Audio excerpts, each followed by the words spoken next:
Emmanuel Macron va-t-il légaliser l'aide active à mourir en France? Ce lundi, le président reçoit les 184 citoyens tirés au sort qui ont débattu du sujet ces derniers mois. La grande majorité d'entre eux veut favoriser l'aide active à mourir par suicide assisté, lorsque le médecin permet aux patients de s'administrer eux-mêmes les substances létales, ou par euthanasie. Ils sont condamnés, donc après c'est leur choix et il faut pouvoir leur donner accès à ce choix.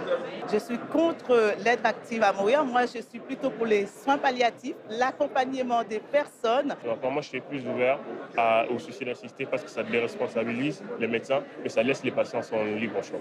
Il n'y a pas de consensus sur les modalités de cette aide à mourir.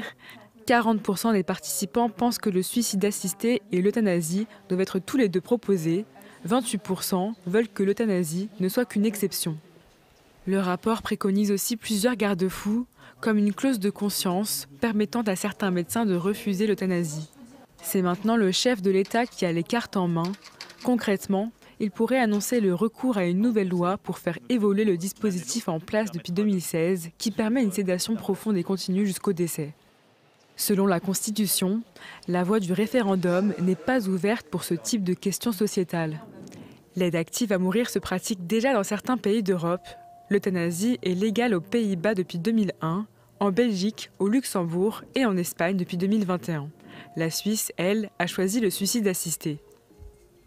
Le gouvernement français n'a qu'une certitude, aucun modèle déjà existant dans ces pays ne sera repris. Si cette voie est choisie, il faudra inventer un système propre à la France.